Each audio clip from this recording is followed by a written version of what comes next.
Hello and welcome to Alan History Nerd. In this video I'm looking at Henry VIII, in particular how did the English economy change and with what effects in Henry VIII's reign.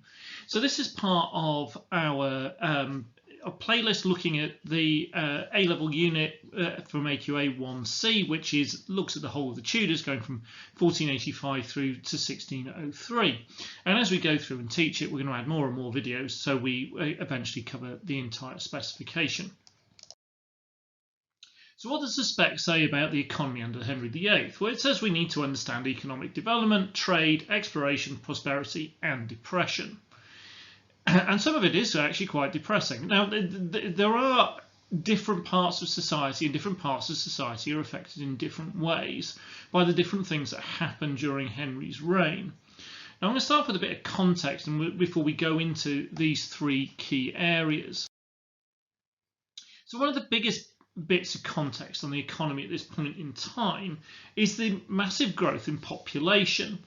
Now, the 16th century sees a gigantic growth in the English population. So around 1500, the English population was about 3 million. So it feels absolutely tiny.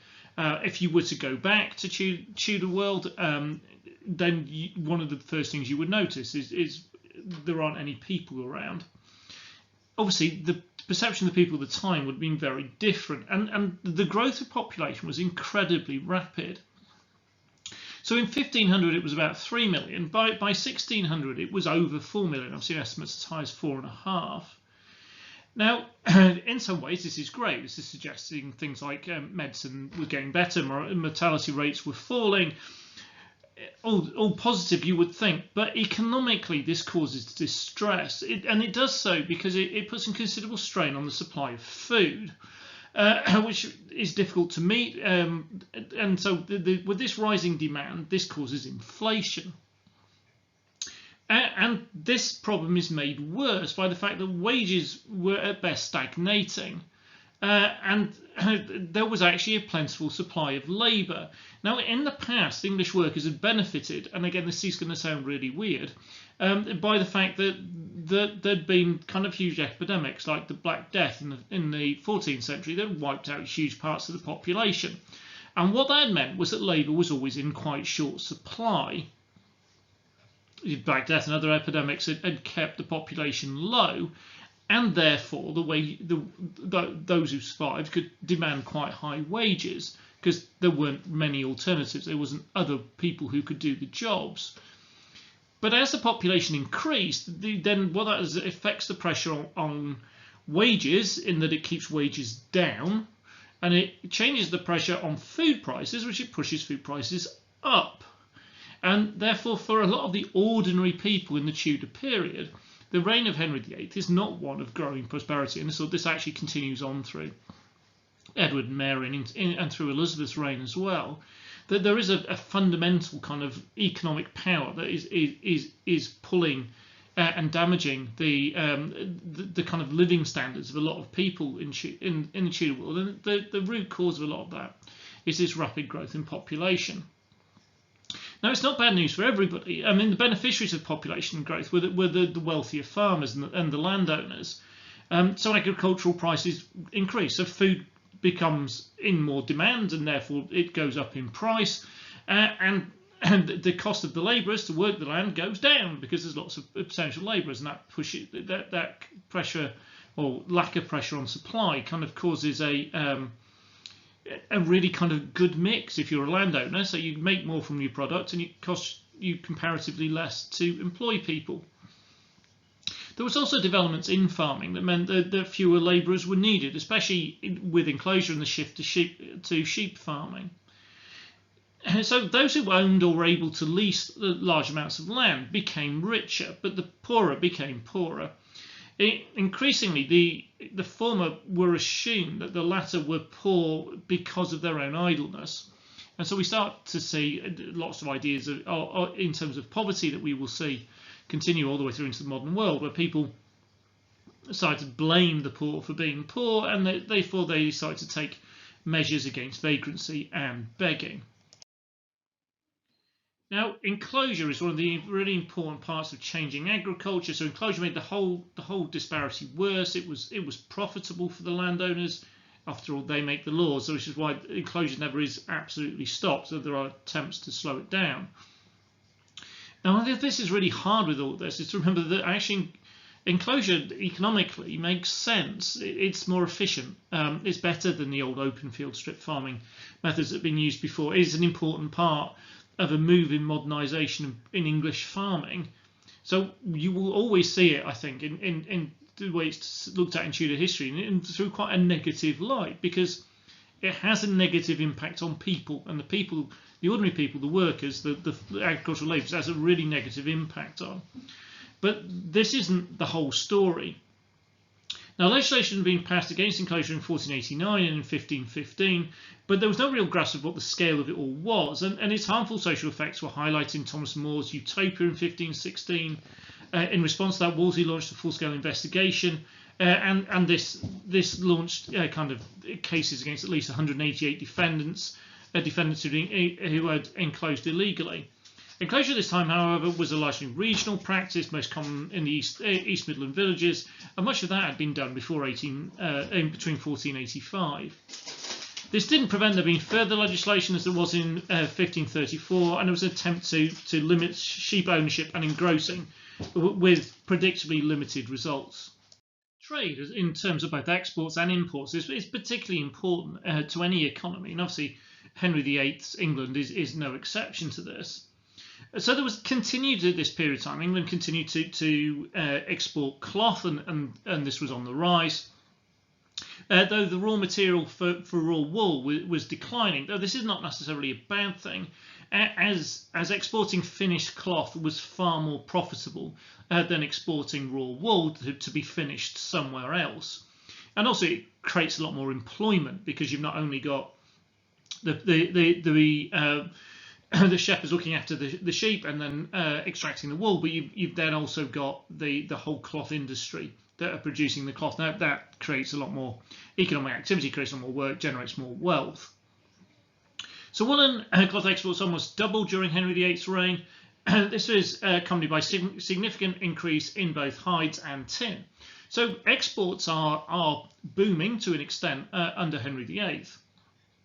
Now, the exports are counterbalanced by an increase of imports, in particular wine coming over from the continent. But what this does tell us is, what it really suggests is an increase in spending power of the landed classes. So there was luxury items coming into the country, and again, this suggests economic activity. And this prosperity was there, but it wasn't evenly spread. It was particularly amongst the elites and the gentry and groups like that. The growth in trade also increased the number of merchants and of goods available. So the more trade that you had going out and coming in, then the wider the variety of goods that were available, and the more work there was in trade and selling of goods within England. Now, the most important trade route was to Antwerp, from London to Antwerp, and from Antwerp, then English cloth was then frequently sent to Central Europe and the Baltic and elsewhere around Europe. 70% of cloth exports were transported by English merchants from the 1550s. But actually, in the reign of Henry VIII, the stat on that was much, much lower. It increased as you went through his reign, but it was lower than that. And so actually not all the benefit of trade was all the profits from trade were flowing back into England.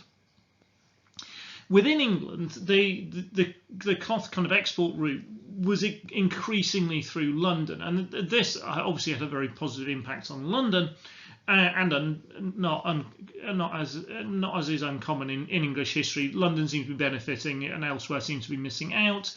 So it had a negative impact on other ports, particularly Bristol, Hull, and Boston. Now, Southampton did have a boom, especially with trade with Venice, though this was, however, fairly short-lived and was over by the middle of the 16th century. And although broadcloths continued to be exported, the kind of luxury, the top end of what was produced, the biggest change in the cloth industry was the increase in cheaper fabrics such as kersey, which is a coarse woolen cloth named after a village in Suffolk where it was first produced. And so we start to see, again, a greater range of goods. And although kersey and the cheaper kind of forms of cloth aren't going to generate the same amount per kind of yard or whatever it is, but again, this is exposing kind of greater markets and potential for some degree of economic growth.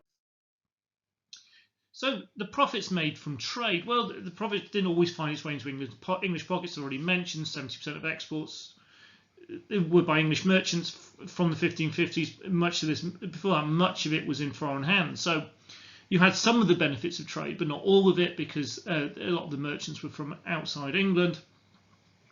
There were, however, English traders who were making themselves incredibly wealthy through all of this, and if they had the right entrepreneurial skills, a lot of clothiers became really wealthy and able, therefore, to climb the social strata.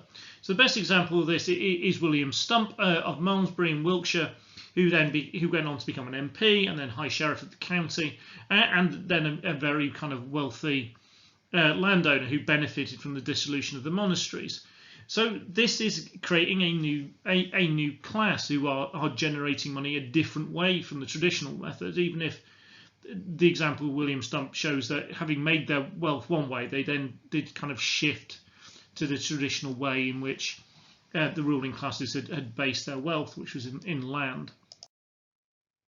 The cloth industry itself certainly grew in the first half of the 16th century, though precisely by exactly how much is difficult to determine. The idea of the economy and economic growth and economic measurements is something that would have been completely alien to the people in the Tudor time. So a lot of this is work that's done by historians to try and work out what was going on, but it's a kind of economic policy or something like that isn't something that the Tudors would have really thought about. Now, the cloth industry was the most important industry in England, and it operated mainly on a domestic basis. And what this essentially meant was that people did the work in their own homes. And this would be the whole family working, so the children would be carding the wool, the women would be spinning it, the men would then be weaving it.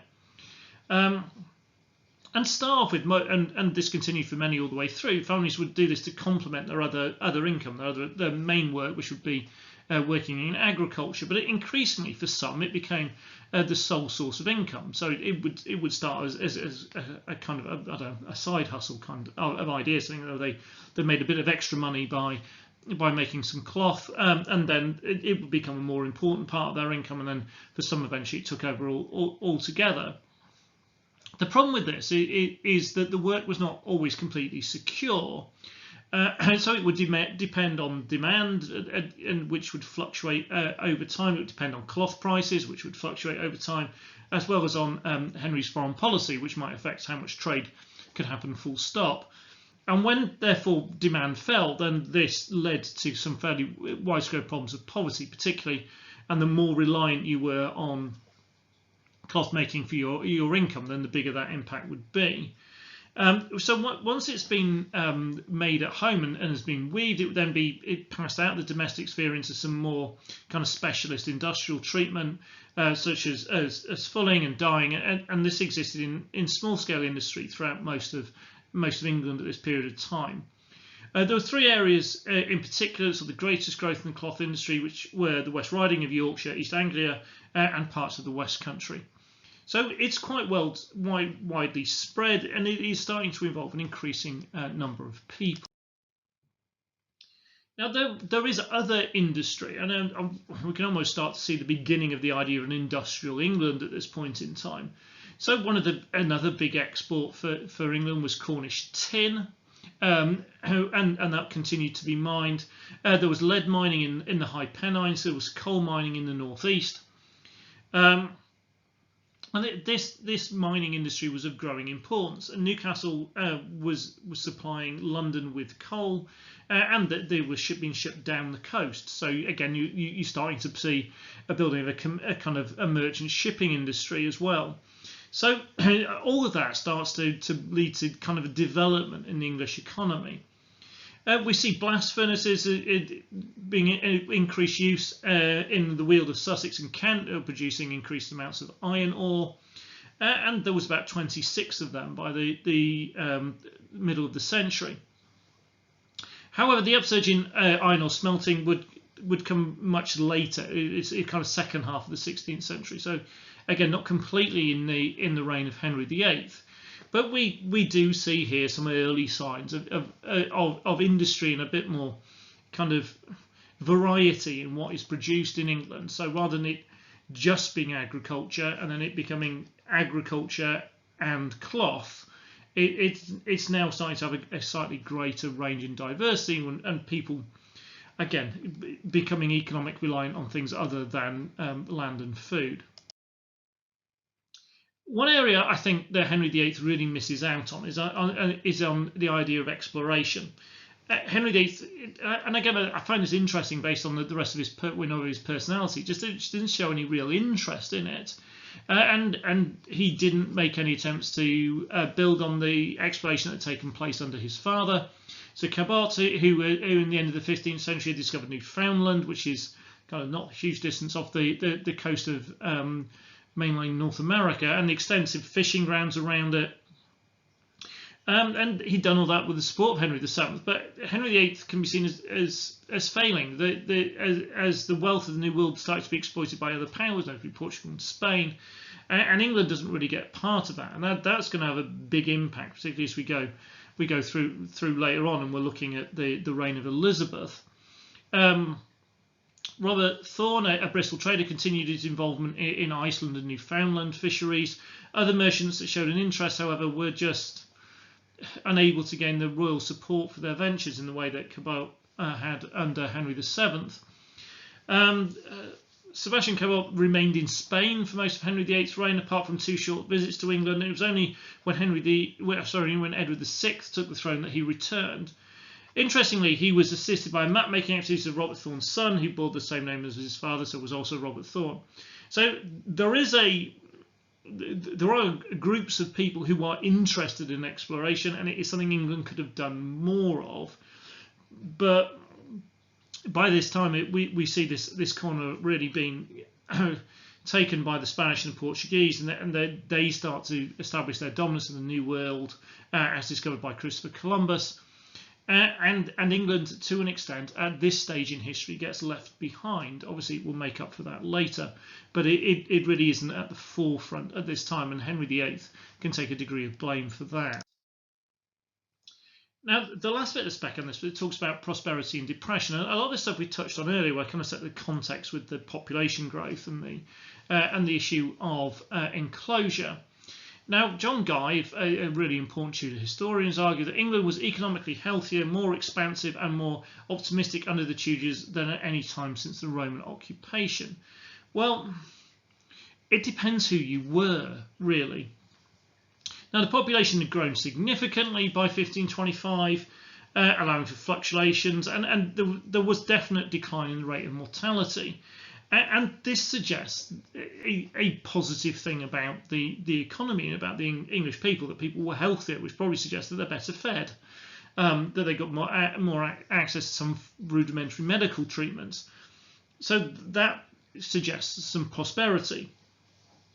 From the 1520s, agricultural prices rose significantly. Most people worked in agriculture, so the landed wealthy in the country started to increase their farming incomes. This was pushed even further by a practice known as engrossing, which is when you buy the kind of the monopoly or the large amount of something in a particular area with the intention of selling it on for greater profit.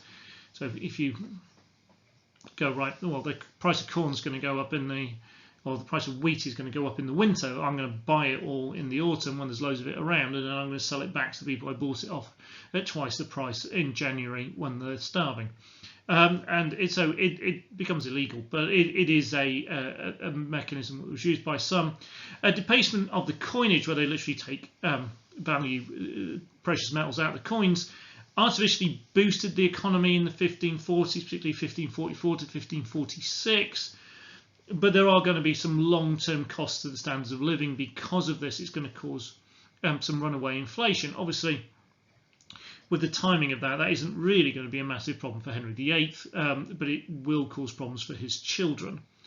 The sale of monastic land massively increased the wealth of many, especially the gentry, who were able to buy this monastic land quite cheaply and then turn a big profit, particularly because, linking to the other points on here, agricultural prices were going up so steeply. So if you could buy land under its actual real genuine value, and then you could use that land to produce crops or to raise sheep, and then you could sell that produce and make money, then you really were in a strong position. On the other hand, there are some fairly major problems. So there are a couple of bad harvests, 2021, 27 to 29, and these really did push up the prices of food in a temporary way, and this was building on top of the pressure on food prices through the growing population. And food prices almost doubled across Henry VIII's reign.